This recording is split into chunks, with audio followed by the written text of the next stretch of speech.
Hello, everyone, and welcome to the first episode of my Antique Power series here on the Eastern North Carolina, USA map. A map that was put out just a couple of months ago or so, I think, by a modder named MacTrucker921. So thank you very much. I live in central North Carolina, and when I saw the map come out, I knew that I wanted to do a playthrough on it. It's been incredible kind of roaming around and getting to know the map so far, and we'll do some more of that together as we go.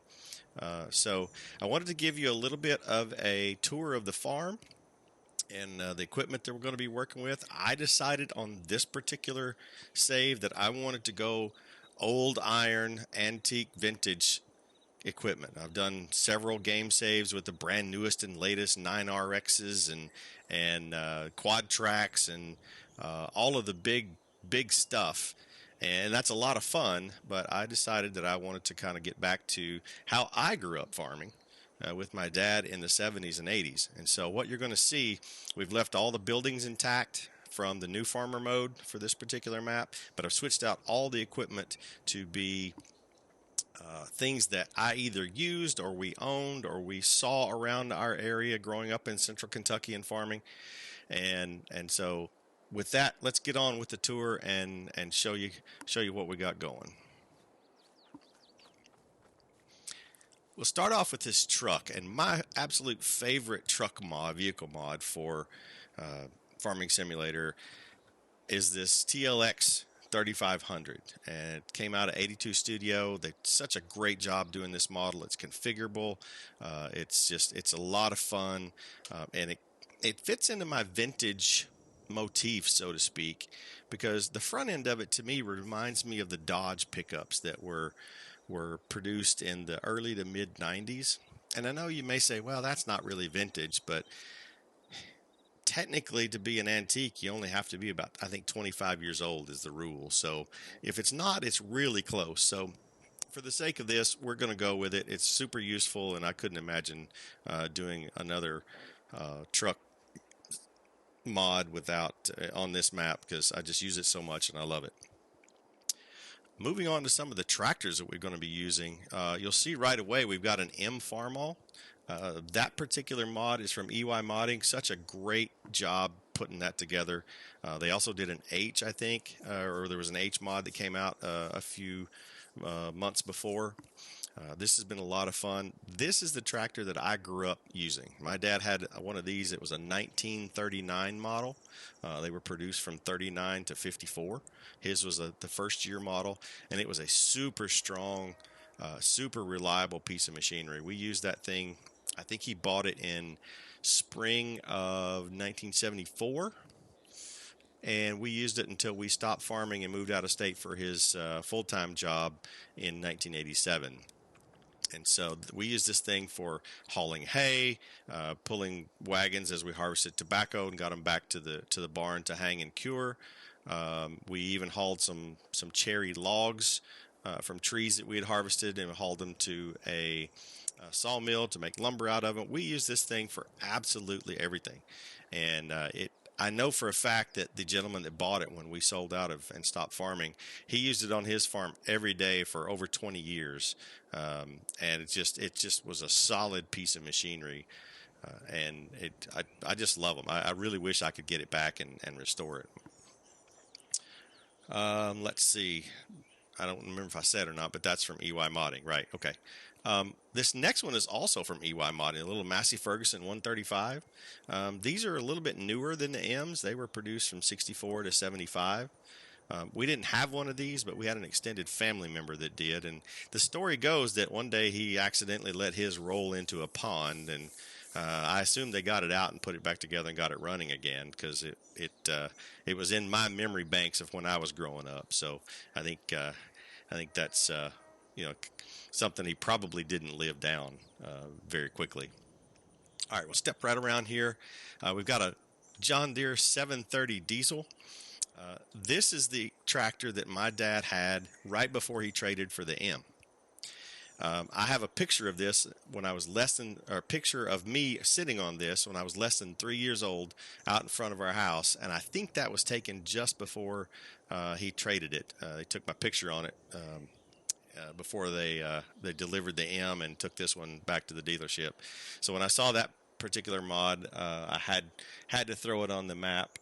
That mod is from Scott Johnson, Old Iron, and a few other folks. So thank you all very much for putting those together. It's really cool to see the older tractors and stuff be able to be used on these farms. It's probably the newest thing we have on the farm, if I step back around the M here a little bit, is this International 1586. Now, we obviously did not have one of these. We never had anything nearly that large.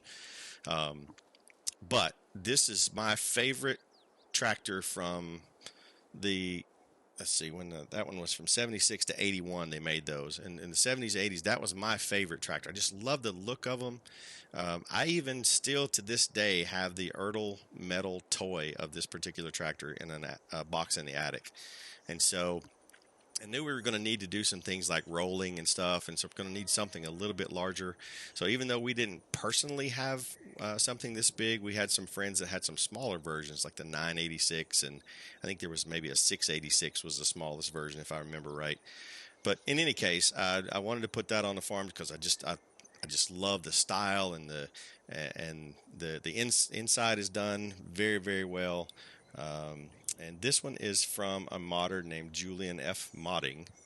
And so thank you all very much for that. Growing up in central Kentucky, we didn't really have a ton of combines. The way the land laid there was not really conducive to doing wheat or things like that. Some people had them for corn, but most people used pulled type corn pickers behind tractors. So when I was looking to put together this kind of antique power series, I did some research and I found this. Let's see, what is John Deere 7700. I'm sorry about the shake there. This particular mod is from Tired Iron Modding. Very well done models. I drove it around a little bit prepping for this map. I've got a couple of headers that you'll see down as we get a little further down.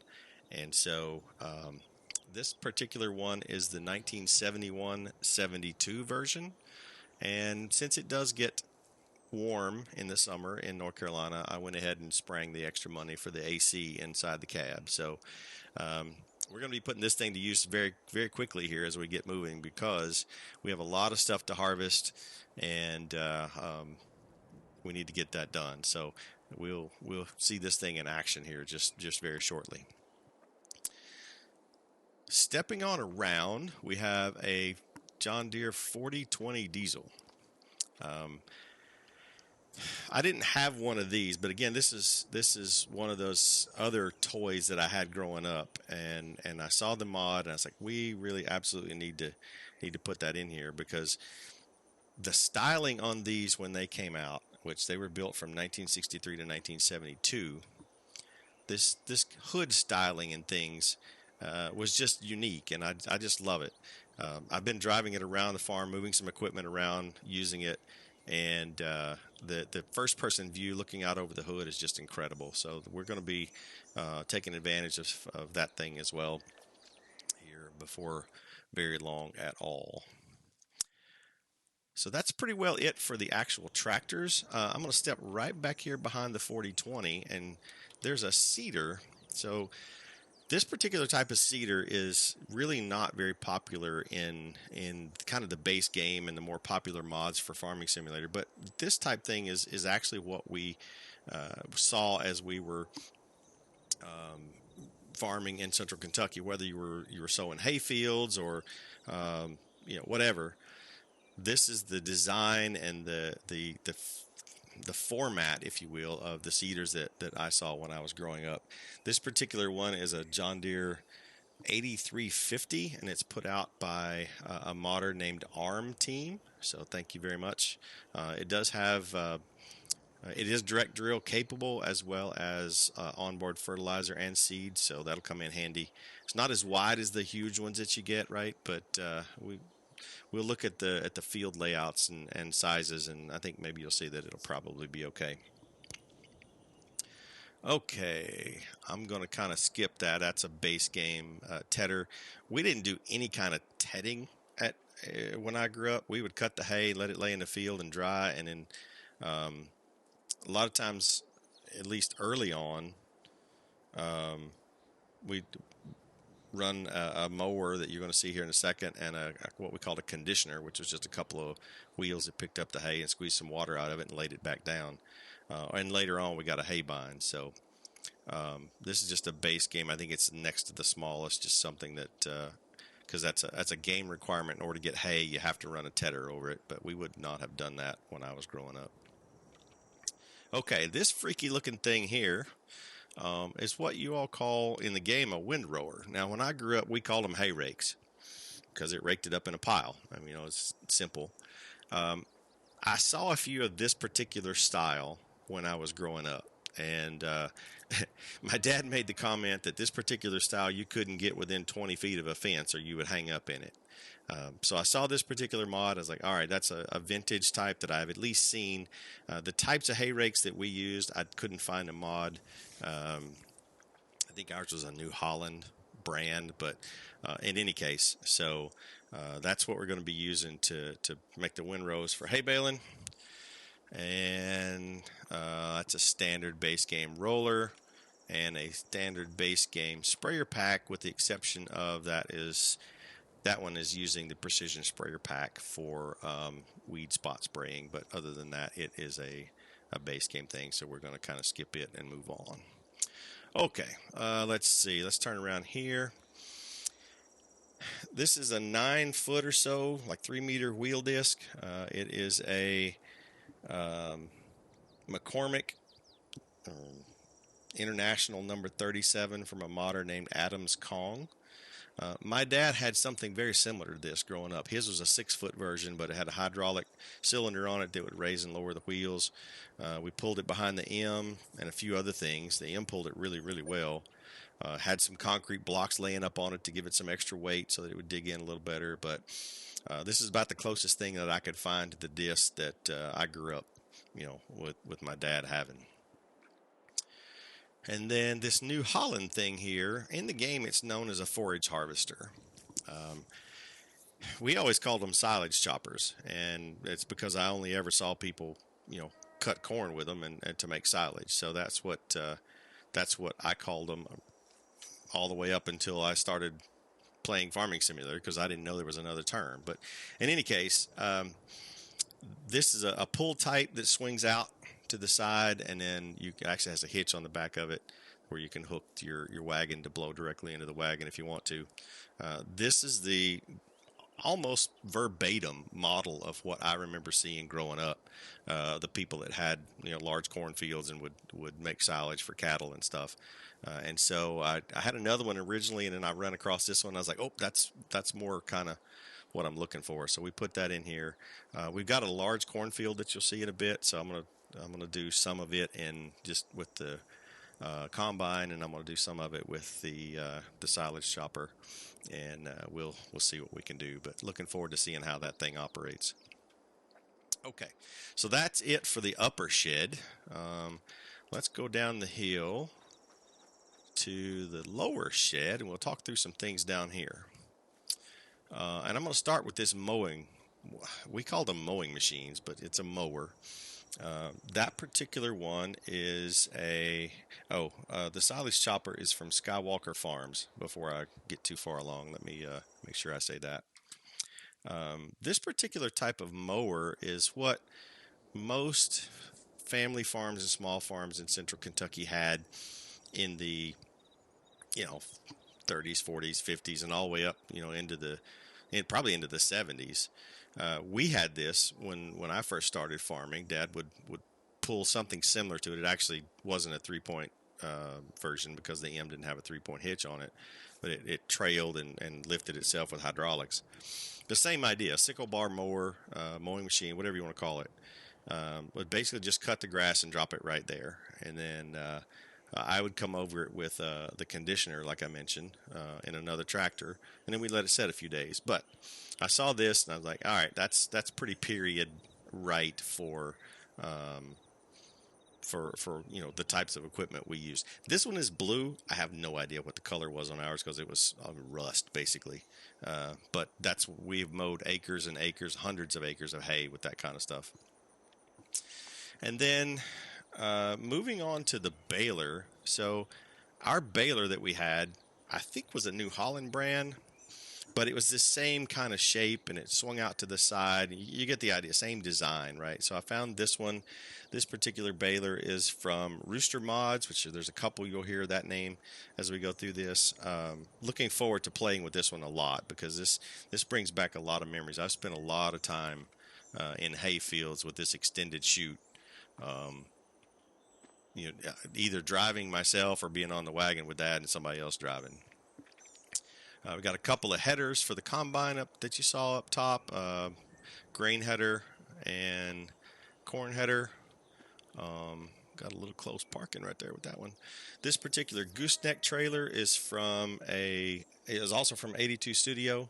I chose this one because most family farms and small farms around, at least the ones that I was familiar with, nobody had semis. You had to, if you were going to haul something, you did it in a big trailer.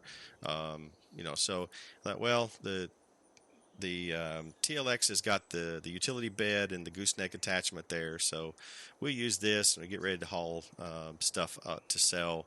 We use this for that. So very well done. This pack is amazing, super configurable, and the models are all awesome, so appreciate that a lot. This planter is a base game thing, just something I picked. We really didn't have anything nearly this big when I was growing up, but I picked a base game, and we'll play with it and see what our tractors do with it. We'll have to pull it with the 1586 because that's the only thing I have that is horsepower rated enough to pull it. Stepping across to these couple gravity wagons we have here. So this is the exact style of things that I saw where people would do a lot of corn. We usually didn't do a ton of corn, but and the people that did do them around where I grew up didn't use combines. They actually used corn pickers, and they left the corn on the cob. So it was full ear corn that was going into that gravity bin. And so you get a load, and we'll see this when we go to empty here in a little while. I'll jump out and I'll show you the animations for them. It's very well done. This particular one is also from Rooster Mods, which I just mentioned a bit ago. Very well done. You can actually daisy chain them, like 2 or 3. They got hitches in the back, so you can pull a couple of them. And I love the animations. These ones, if you'll notice, right down on the bottom here, they're running on the John Deere 1075 running gear, which remember that because we're going to see that again in a minute. So carrying on with the Rooster mods, we've got a couple of hay wagons here, and these are actually auto load for small bales, and they are also running on the 1075 John Deere running gear. So I saw this and this and the M Farmall, like I've spent so many hot, dry days loading hay or tobacco on these wagons. My dad's wagon was framed almost exactly like this. It had the side rails, so that if you're stacking hay and you're backing up and you step on something, you're near the end. That back tailgate was almost the exact same. So it just seeing this model just brought back memories. Now, what we didn't have is we didn't have these kind of tongues. We had straight fixed tongues. But I have seen my dad load, I'm trying to guess now, probably 5 or 6 bales high, and pull that wagon down the road running 60 miles an hour, and it would just sit right there and trail right behind the truck. And so great wagons. I saw this mod. I'm like, yeah, we're going to be doing some hay because that's kind of one of the things that I did growing up. So had to have this. I grabbed a couple of them so that we could use some auto drive folks to pull around. I'm going to try to hook one directly to the back of the baler and see how that works when we get ready to do that. So stay tuned for that. And then this fertilized spreader is just a base game. It's the smaller Breedle from the base game. We had those around. Most people generally didn't own them. They would contract with the co-op to come and either drop it off and they'd pull it with something they had, or a lot of times the co-op would come and just spread it for them and they would pay to have it spread. So grabbed one of those for the liming and whatever fertilizing that we need to do as we get into these fields. Okay, speaking of fields, let's take a quick look at the map here. So let me zoom out and show you the entire eastern North Carolina map, if I can get it all on the screen. There's lots of different size fields. There's nothing square over here, so unlike some of the other big out west maps that are all squared off, these are some irregular shaped and sized fields, and lots of really good stuff.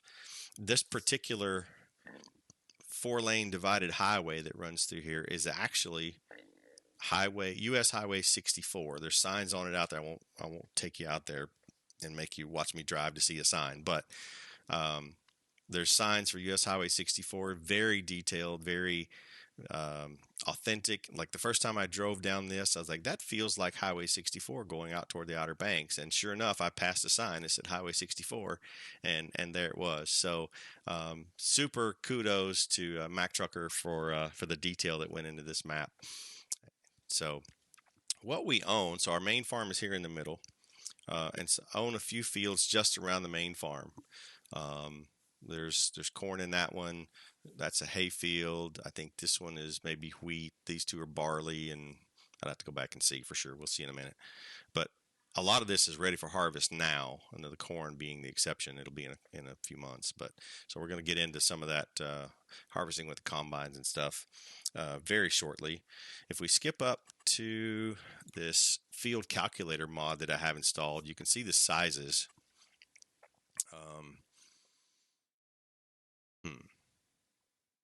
Those are in hectares.